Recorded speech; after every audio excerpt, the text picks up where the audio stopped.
कैसे हैं।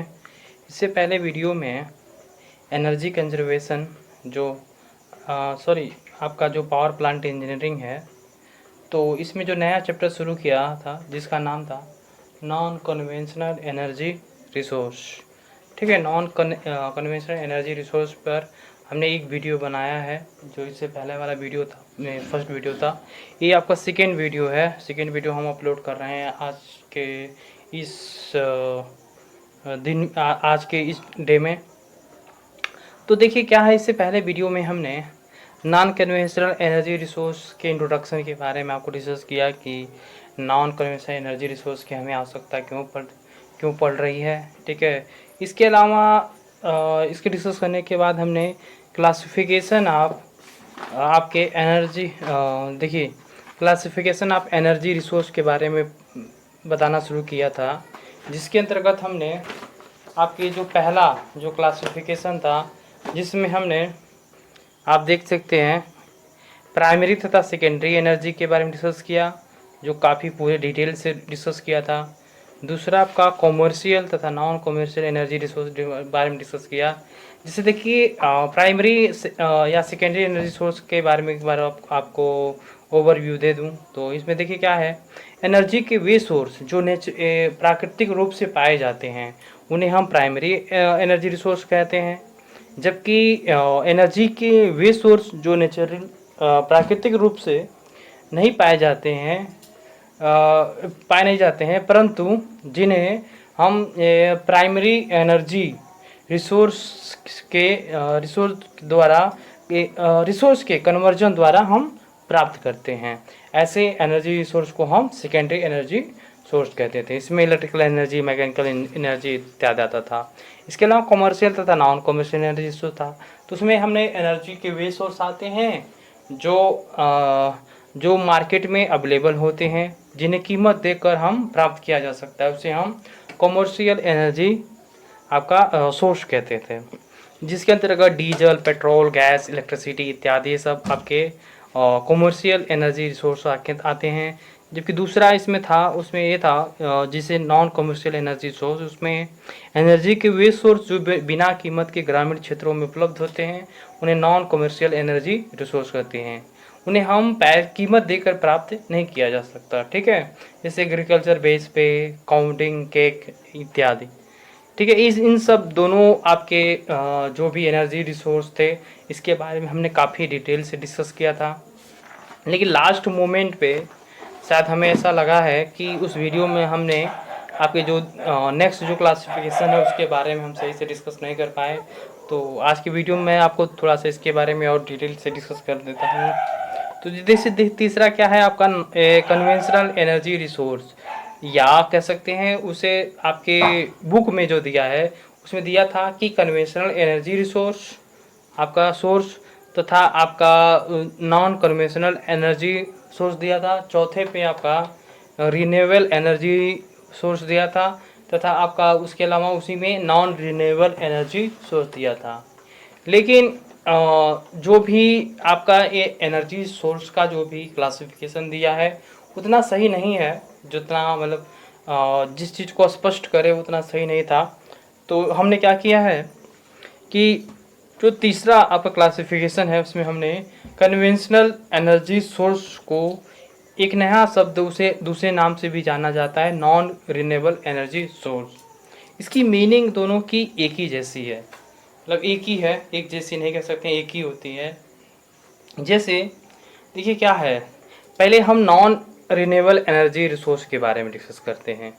तो देखिए क्या है, नॉन रिन्यूएबल एनर्जी रिसोर्स का मीनिंग ये हुआ कि एनर्जी के वे सोर्स जिन्हें बार बार प्रयोग नहीं किया जा सकता, या अर्थात कह सकते हैं कि एनर्जी की वे सोर्स जिनका प्रयोग सिर्फ एक ही बार किया जा सकता है, उसे हम नॉन रिन्यूएबल एनर्जी सोर्स कहते हैं। जैसे कोल हुआ, डीजल हुआ, पेट्रोल हुआ, ये सब आपके नॉन रिन्यूएबल एनर्जी रिसोर्स है। मतलब एक बार उसे आपने उपयोग कर लिया तो पुनः आप उसका दोबारा उपयोग नहीं कर सकते।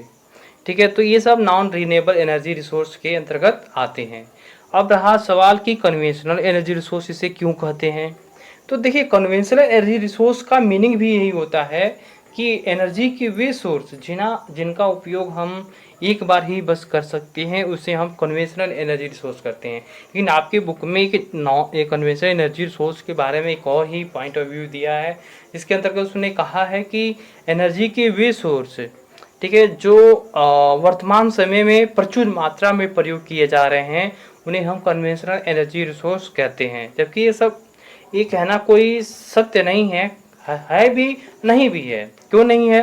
क्योंकि हमने आप वर्तमान में जो भी उसकी एनर्जी के सोर्स हैं उसी को देख के आपने बोल दिया, लेकिन ये तो कोई कहना तथ्य सही नहीं है ना। तो इसलिए हम कह रहे हैं कि जो आपका जो भी नॉन रिन्यूएबल एनर्जी रिसोर्स है, चाहे कोयला हुआ, डीजल हुआ, पेट्रोल हुआ, आप देखें आसपास अपने सराउंडिंग में, आप देख के समझ सकते हैं कि ये सारे जो एनर्जी के रिसोर्स हैं, चाहे कोयला हो, चाहे डीजल, चाहे पेट्रोल है, इन्हीं का सबसे ज़्यादा उपयोग हो रहा है। इसीलिए उसे हम कन्वेंशनल एनर्जी रिसोर्स आपके बुक में बोला है। लेकिन रियल में तो यही है कि कन्वेंशनल एनर्जी मतलब सोर्स के अंतर्गत वे एनर्जी के सोर्स आते हैं जिनका बार बार प्रयोग नहीं किया जा सकता, ठीक है, जिसके अंतर्गत कोल, डीजल, पेट्रोल तथा ETC है। इसीलिए इस वीडियो में हम इसको आपको समझाने की कोशिश किया जा रहा है, ठीक है। चौथा है आपका इसमें नॉन कन्वेंशनल एनर्जी सोर्स, या इसे बोलते हैं रीन्यूएबल एनर्जी सोर्स, ठीक है। देखिए इसमें आप जिसे डिफिनेशन में लिखा है, एनर्जी के वे सोर्स जिनका बार बार प्रयोग किया जा सकता है, उन्हें नॉन कन्वेंशनल एनर्जी रिसोर्स कहते हैं, ठीक है।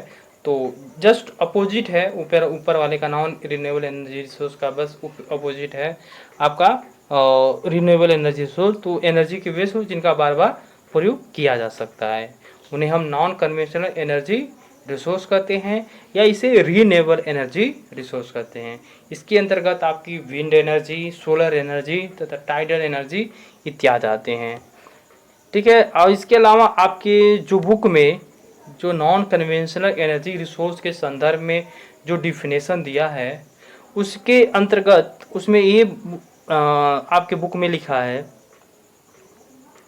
आपको उसमें उस बुक में ये लिखा है कि वे एनर्जी के सोर्स जिनका वर्तमान समय में योगदान कम है, उसे हम नॉन कन्वेंशनल एनर्जी सोर्स कहते हैं।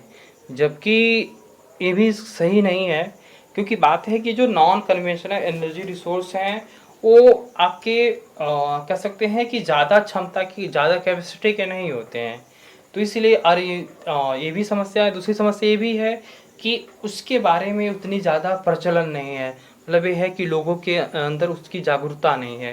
तो शायद यही सब कारण है जिसके कारण वो आपके आज तक भी कम ही मात्रा में उसका उपयोग किया जा रहा है। लेकिन जो रिन्यूएबल एनर्जी रिसोर्स या कहें या नॉन कन्वेंशनल एनर्जी रिसोर्स के बारे में डिफिनेशन यही सही है कि एनर्जी के वे सोर्स जिनका बार बार प्रयोग किया जा सकता है, उन्हें नॉन कन्वेंशनल एनर्जी रिसोर्स या रीन्यूएबल एनर्जी सोर्स कहते हैं। इसके अंतर्गत आपके एग्जाम्पल के तौर पे wind energy, solar energy, tidal energy, ये सब इसके अंतर्गत आते हैं, ठीक है। तो ये रहा आपके जो पहले वीडियो में हमने जो भी डिस्कस किया था उसके पॉइंट ऑफ व्यू के बारे में एक बार आपको एक समरी था जिसके बारे में हमने आपको डिस्कस किया। नेक्स्ट जो आपका नया जो टॉपिक है वो है आपका एनर्जी सोर्स ऑफ वर्ल्ड। पूरे विश्व में एनर्जी के क्या स्रोत हैं उसके बारे में एक डिस्कस है। तो इसको शॉर्ट करने के लिए देखिए यहाँ पे एक डायग्राम बना दिया गया है, इसको आप आसानी से यही सब शब्द लिख सकते हैं। देखिए पूरे विश्व में जो एनर्जी के सोर्स हैं वो निम्न प्रकार हैं, ठीक है, आप इसे लिख सकते हैं। पूरे विश्व में जो एनर्जी के सोर्स हैं वो आपके निम्न प्रकार हैं। जैसे पहला, इसमें पूरे विश्व में आपका जो सबसे ज़्यादा जो आपका उपयोग किया जाता है, जो सोर्स है उपयोग करने वाला, वो है आपका क्रूड ऑयल।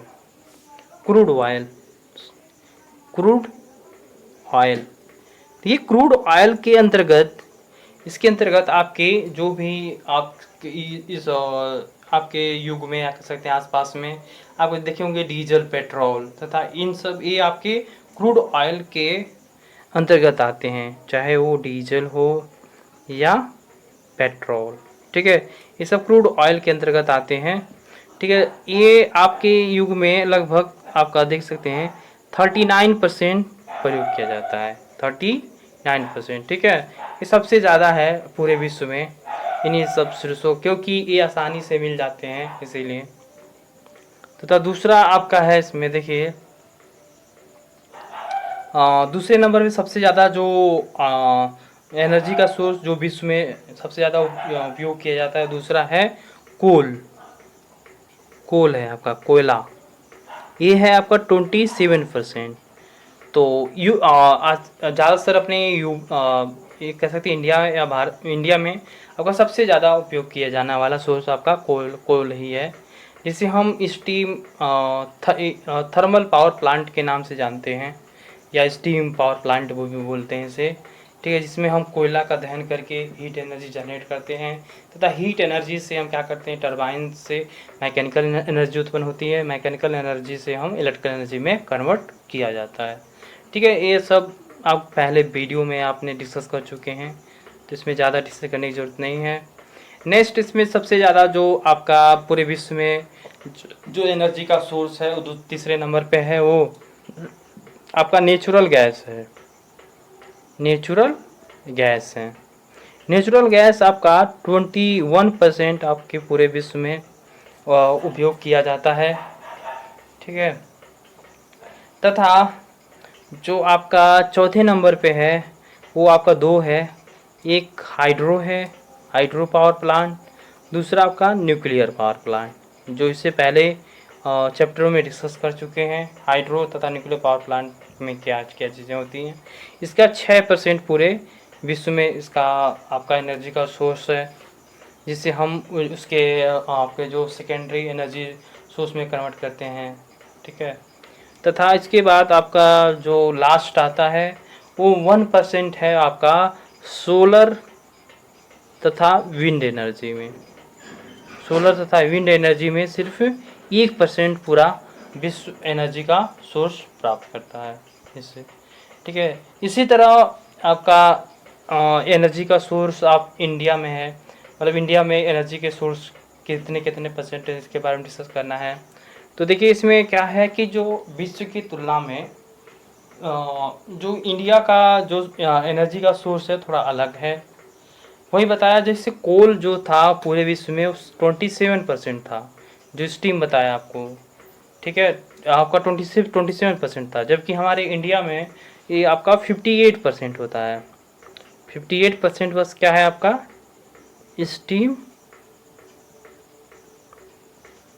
स्टीम प्लांट का है। ठीक है, दूसरा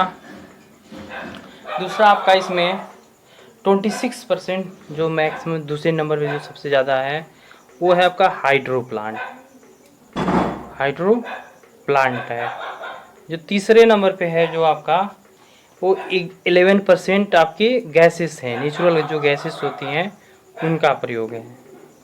ठीक है, जो तीसरा आपका है वो जो चौथा है वो आपका है देखिए 3% आपका है वो है डीजल में, 3% आपका है डीजल में। ठीक है, जबकि 2% है आपका न्यूक्लियर में। ठीक है, तो ये आपका थोड़ा सा विश्व की तुलना में अपने यहाँ थोड़ा सा अलग है एनर्जी के सोर्स में, आप इसे देख सकते हैं। ठीक है, तो ये रहा आपके एनर्जी के सोर्स विश्व स्तर पे तथा भारत या इंडिया स्तर पर। तो ये टॉपिक आपका दो सब्जेक्ट के पॉइंट ऑफ व्यू से इम्पोर्टेंट है। पहला तो आपका पावर प्लांट में आपने देख लिया, दूसरा आपका एनर्जी कंजर्वेशन जो आपका जो पहला चैप्टर था उसमें आपने वहाँ पे भी डिस्कस किया था हमने क्लास में, जो एनर्जी का सोर्स ऑफ इंडिया तथा एनर्जी सोर्स ऑफ यूपी के बारे में आपने वहाँ पे डिस्कस किया था। तो उस वहाँ पे भी हमने यही चीज़ एक डायग्राम बना के समझाया था। यहाँ पर भी आप देख सकते हैं डायग्राम से हम आसानी से कंटेंट को लिख सकते हैं।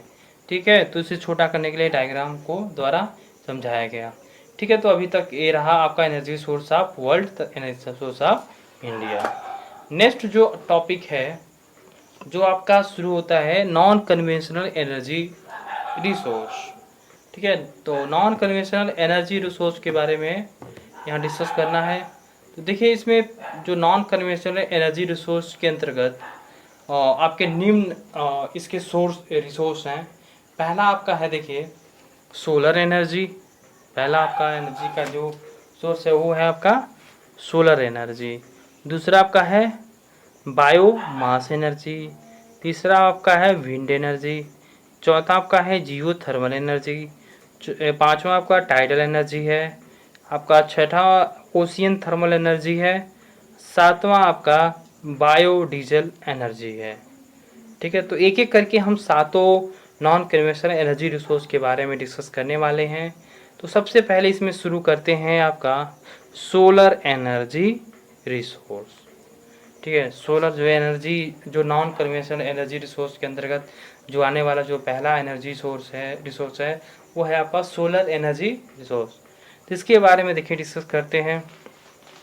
सोलर एनर्जी रिसोर्स, सोलर जो एनर्जी सोर्स है आपका उसे दो कैटेगरी में डिवाइड किया गया है। एक डायरेक्ट मतलब आपके मेथड पे, दूसरा इनडायरेक्ट मेथड पे। तो डायरेक्ट मेथड को पुनः दो उसके पार्ट में डिवाइड किया गया है। पहला आपका सोलर थर्मल एनर्जी, पहला आपका सोलर थर्मल एनर्जी है। बी आपका सोलर इलेक्ट्रिकल एनर्जी है। तीसरा आपका देख सकते हैं इनडायरेक्ट में जो पहला इसमें है वो विंड एनर्जी है, तथा इनडायरेक्ट का जो दूसरा आपका है वो है बायोमास एनर्जी। ठीक है, ये सब एनर्जी के सोलर एनर्जी के सोर्स हैं। इसमें जो पहला है आपका जिसके बारे में आपने देखा जो सोलर एनर्जी का जो डायरेक्ट रूप का जो पहला है सोलर थर्मल एनर्जी, तो ए के बारे में डिस्कस करना यहाँ शुरू करते हैं। तो देखिए सोलर थर्मल एनर्जी, तो सोलर थर्मल एनर्जी से आपके नाम से ही स्पष्ट हो गया होगा सोलर थर्मल एनर्जी। सोलर मतलब यह है कि सूर्य से प्राप्त होने वाला। ठीक है, सोलर मतलब हो गया सूर्य से प्राप्त होने वाला, मतलब सन से प्राप्त होने वाला। थर्मल एनर्जी मतलब होता है, थर्मल वाला होता है हीट एनर्जी।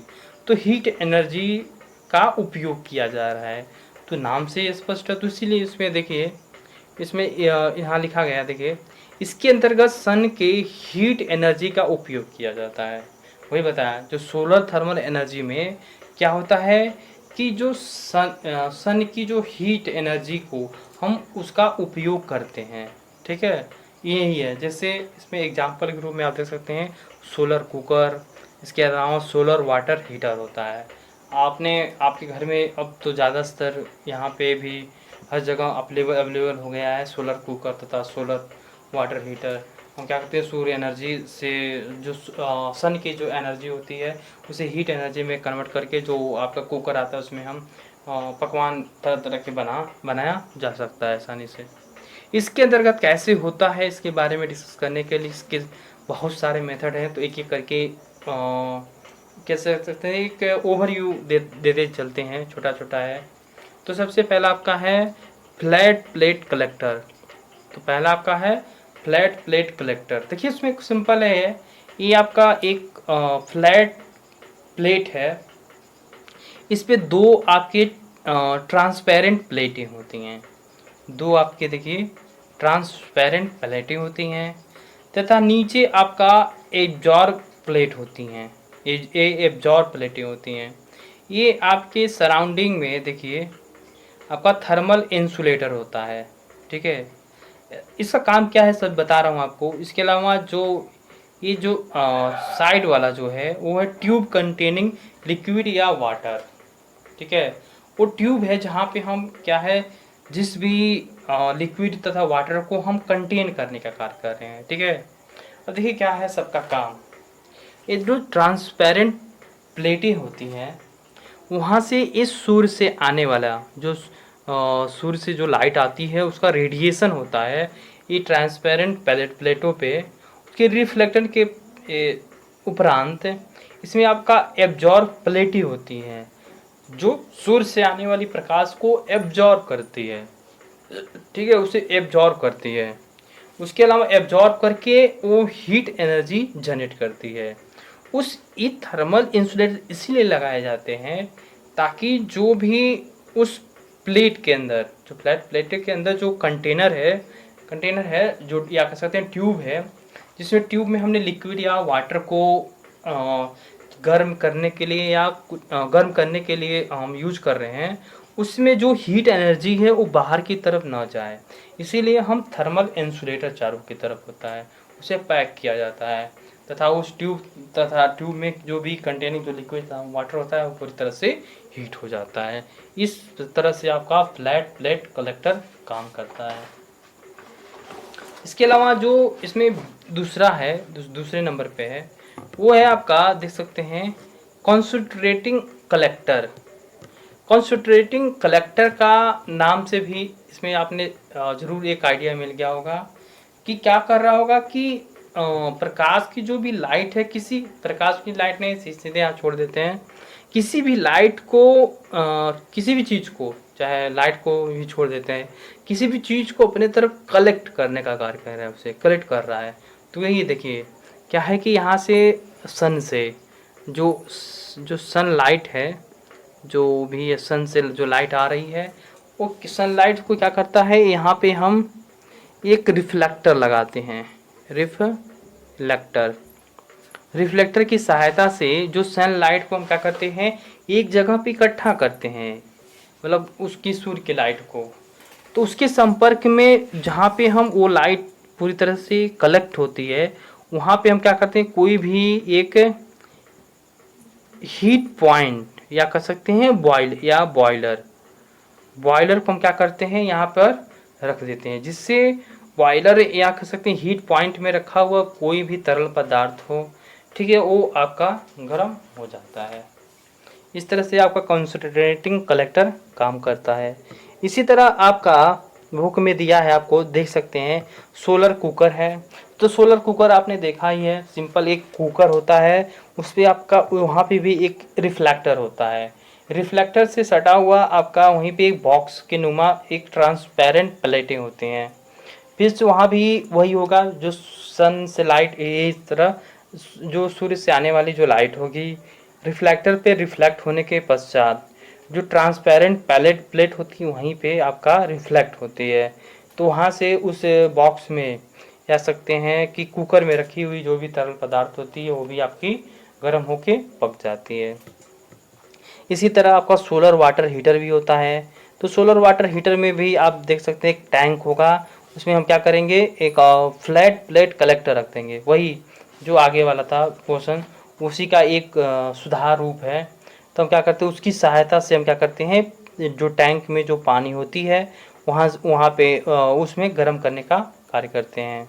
ठीक है, ये सब चारों मेथड हैं जिसकी सहायता से हम क्या करते हैं कि जो भी सूर्य से आने वाली लाइट का हम हीट एनर्जी में उसका उपयोग करते हैं।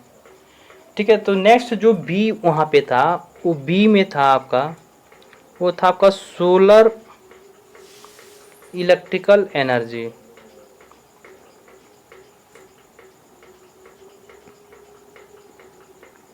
सोलर इलेक्ट्रिकल एनर्जी देखिए क्या है इसमें,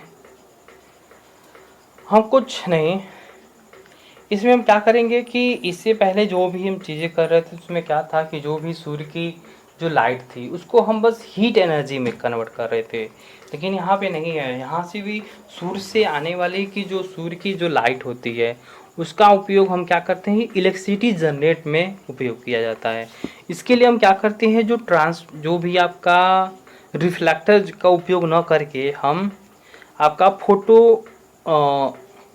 फोवोल्टेनिक सेल या कह सकते हैं आपका जो फोवोल्टेनिक सेल या जो सोलर पैनल का उपयोग करके हम सोलर पैनल में सेमीकंडक्टर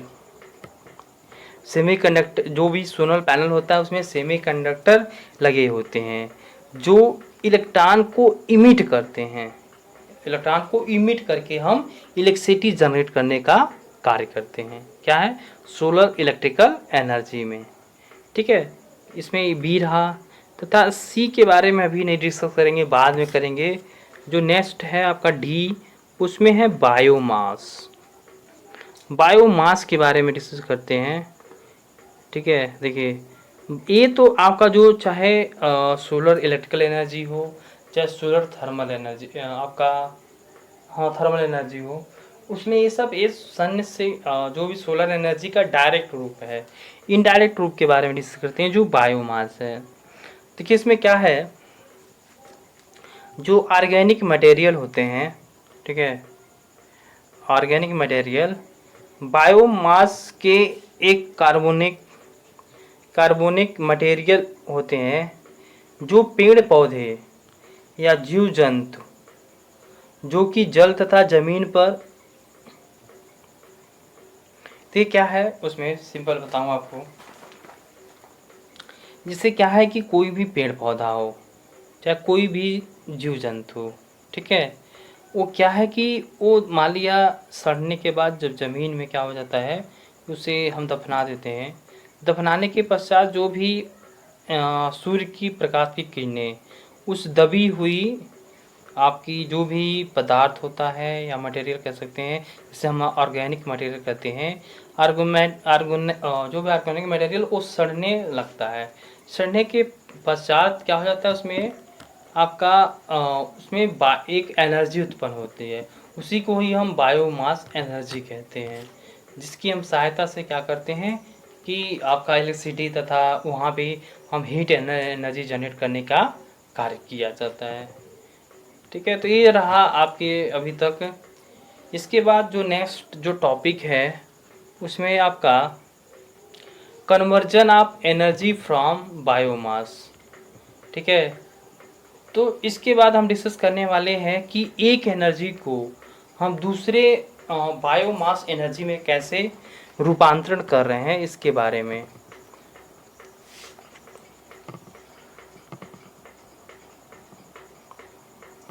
देखिए इसमें भी चलिए पहले इसको टॉपिक को मैं लिख देता हूँ।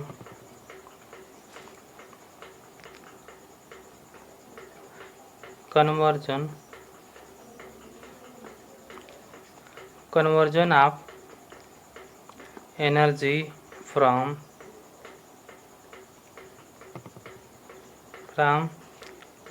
बायोमास।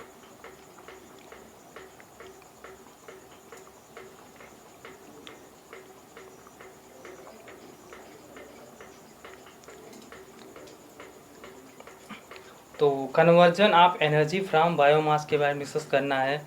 इसके अंतर्गत जो पहला है वो है direct combustion.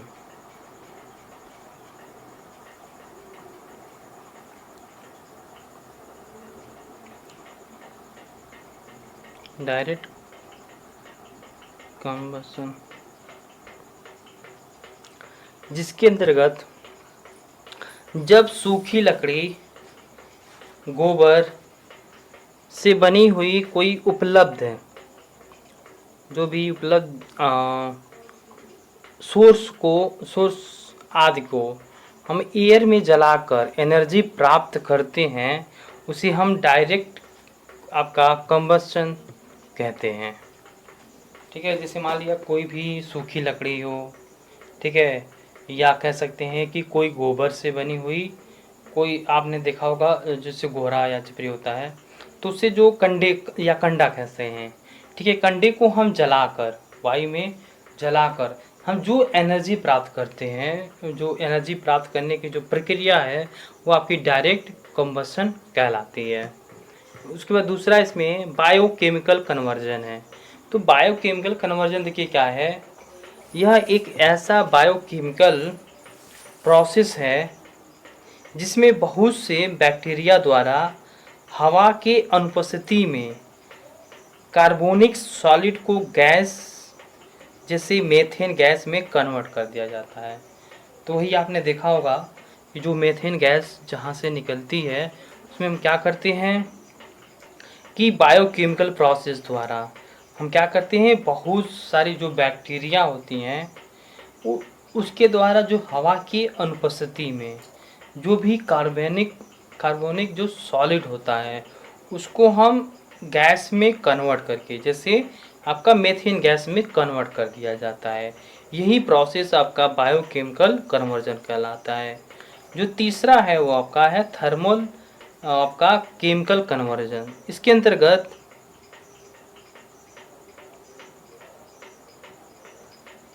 Thermal chemical conversion में भी वही आता है जो इससे पहले वाला था। उसमें हम जो भी प्रयोग किया जा रहा था, ठीक है।